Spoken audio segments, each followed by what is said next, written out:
vast radioactive environment, in the eternal dark of the underground, at unattainable altitudes, Kazakhstan's vast lands attract researchers and explorers.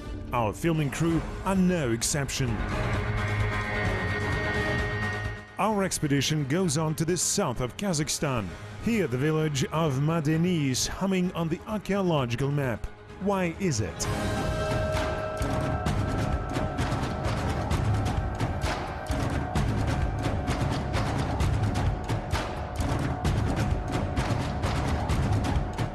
Long before the first pit was dug here, the locals hardly suspected what was underneath the ground they walked on, except for the legends. The excavations were resumed in 2008. They were also digging in 2014 and 2015, and some chronological evidence had already been obtained during that period.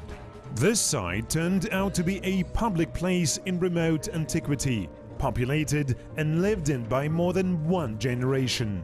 The Ark excavations found earlier medieval layers below, believed to date to the 6th through 8th centuries. Now here the layers were penetrating through are Samanid and Karakhanid of full-blown Middle Ages. They are followed by the late Middle Ages from the 14th through the 18th centuries. Here, one of the most long-lasting legends was confirmed scientifically. Indeed, Ablai Khan's quarters were here at some time, and this is where the leader found rest from toil. But here we have a new discovery made by the Kazakhstani archaeologists, a 1,000-year-old bathhouse. To date, we have found 5 rooms. It had 2 steam rooms, one hotter and the other a little cooler. It had the Roman thermi design with heated floors and walls. The site has been worked on for only a couple of years and is now being preserved to ensure integrity, because it is its condition that makes the bathhouse so unique. This bathhouse has been well preserved, which makes it quite possible to restore it completely or build a similar one. It's an open field for restorers and culturologists. The next site our expedition is going to boasts just as many myths, although hardly anyone knows much about it. And those who have traveled there tell some mystic stories. We got up a bit earlier to join a fascinating trip together with a group of off-roaders from Shymkent. We are heading towards a ghost village. Care for a ride?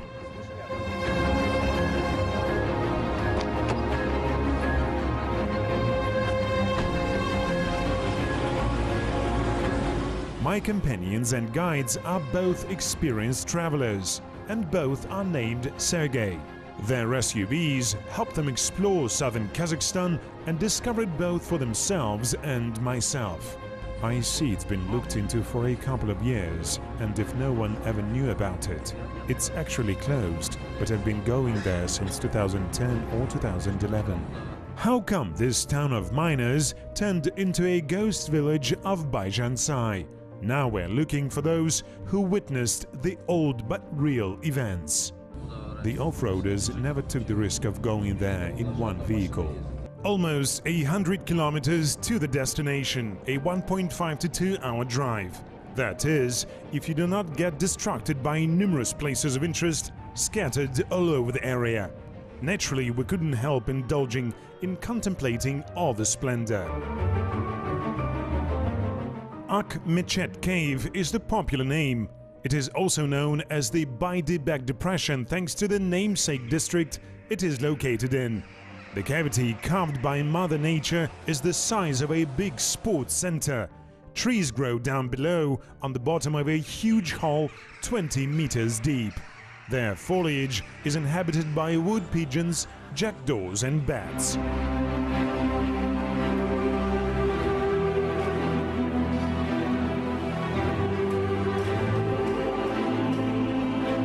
Our expedition is on and we see the Karatau Ridge on the hazy horizon. One of its gorges serves as a hideaway for Baizhansai. We're almost there. What is the Karatau Ridge known for? It used to be the home of a big mining facility and have a host of polymetallic deposits. The most famous of those was Baizhansai, discovered in 1928. Its active development began in 1942 amidst the war, when lead was in high demand. But apart from lead, these deposits also had huge amounts of zinc, which why Baizhansai came into being. We're almost there, the road meandering between the rocks which hang low over the road.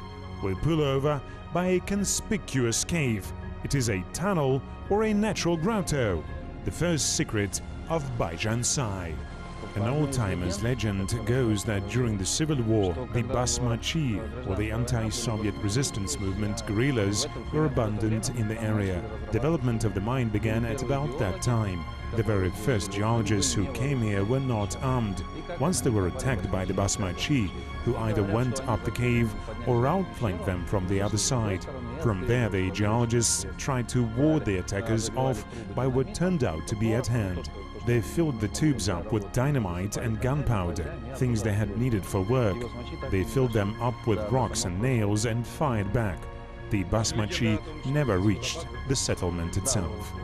Loads of explosives had surely been spent to lay this road through the rock. It now meanders along the gorge, repeatedly crossing the Ulken-Bogen River. As we pass by the older bridges on our way, we see that not all of them have survived the test of time, except for this one, called the Devil's Bridge, for a good reason. It remains the way it had been half a century ago.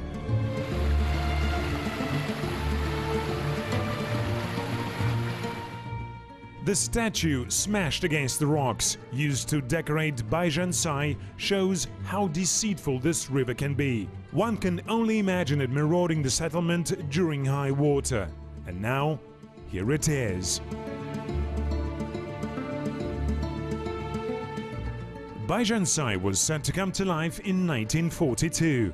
The ore had initially been mined in a crude way by breaking it down in a quarry, manually loading onto trolleys and delivering to the mill by rail or horse-drawn. As the war was over, Baizhansai was revamped, with excavators and dump trucks pouring to the site.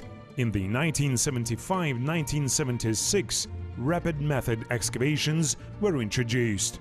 Objectives of the 5-year plans were met ahead of schedule, and the settlement thrived. It now had a cinema, a music school and a library. The population jumped to 7,000 people. The dwellers planted trees on their own and brought their families to voluntary Sunday work. Notably, all supplies to Baizhansai came from Moscow, and the villagers never lacked anything, needless to say. The village even had an airport, and in severe weather, the airmail worked this way. Packs of letters were dropped on the outskirts of the village right from the clouds. With all the hard work in mines, the Baizhansai residents seemed to lead, or indeed led, a life of joy.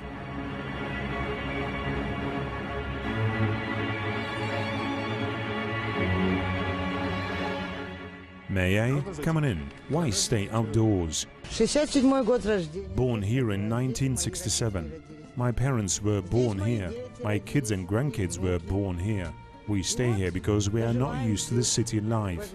I had worked in the mine for all my life, just like my mom, who was a winding machine operator. No way you can find this job in a city. We survive here by keeping cattle. What was the life here like in olden times? Oh, it was superb. No need for words. Superb. Supplies coming right from Moscow. The mine working in full swing. Everyone was happy and people would even come to stay. Food supplies delivered from Moscow. All bridges in good repair. Commuter buses to Shymkent and Kantau.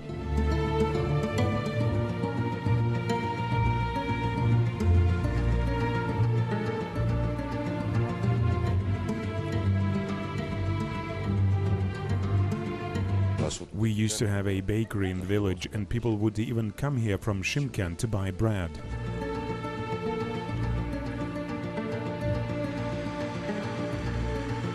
The village was thriving for a long time, the time remembered by its residents not without some sadness. In 1993, all mining stopped. It took the village a mere 10 years to fall into decay. People finished their last sandwich, jotted down a letter, abandoned their motorbikes and left.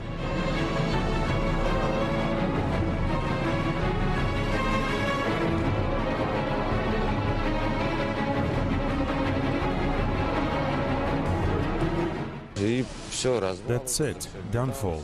They had to steal and sell metal. The village was over. All you can do here now is keep the cattle. No other way to live. And what was the population here in the 1980s? 3,000 people lived here. There was even a dormitory right there with full occupancy. The shadows of former glory. Here it is, Gagarina, Chapaeva, Gornyak. We are passing by the former club and the school on our way to the tunnels. We might be lucky enough to get down into one of them. After the establishment of Baizhansai mining administration subordinate to Shymkent lead works, they built a concentrating factory, a diesel-fueled power plant and the settlement administration building. The dirt roads through the gorge to the village of Leontievka, 20 kilometers long, and to Chulaktau railway station, currently the city of Karatau, 65 kilometers long, were built in the face of overwhelming odds. However, today we can hardly associate the ruins around with any of those construction projects.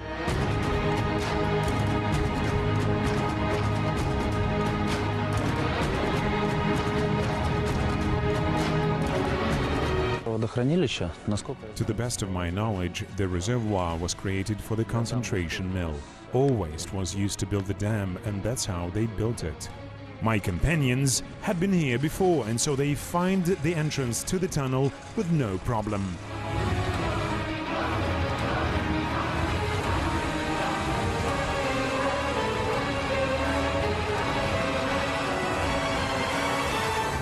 I guess this mine is 52 years old. We are about to enter a side-off and see a concrete plaque. The year of 1952. Here it is, a short one. That's where we are going now. If we ignore the side-offs, it's about 400 meters. The year of 1952 witnessed the birth of yet another mine in Baizhansai, Aksuran. Initially, ore mining utilized an economical open-cut method for almost a whole decade.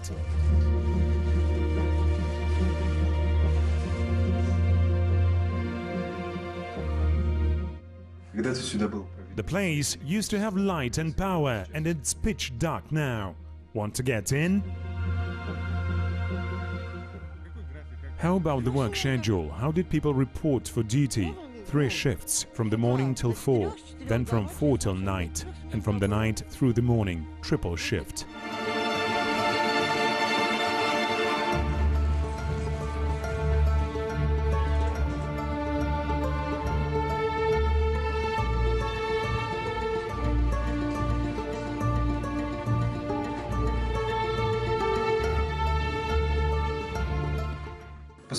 Look at the ladder and note how durable it is.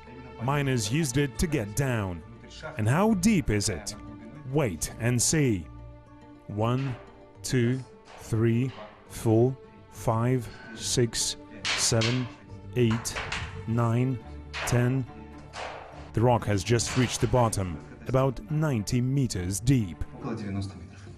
They water-sealed the mines, whatever was left of them, including copper and wires and everything else. That's what's left over.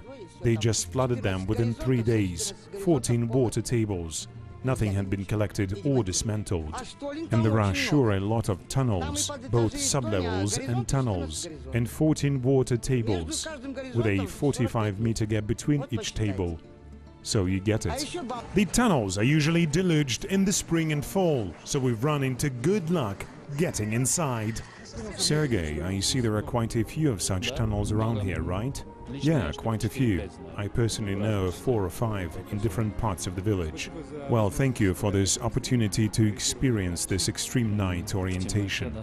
Night orientation? You're very welcome. Do come again, and we'll hit for some other places. For that matter, we are doing off-road GPS orientation in a few days. Not on tunnels, but on off-road vehicles. Up in the mountains? That's right. You got us. Okay, we'll be waiting for you to join us.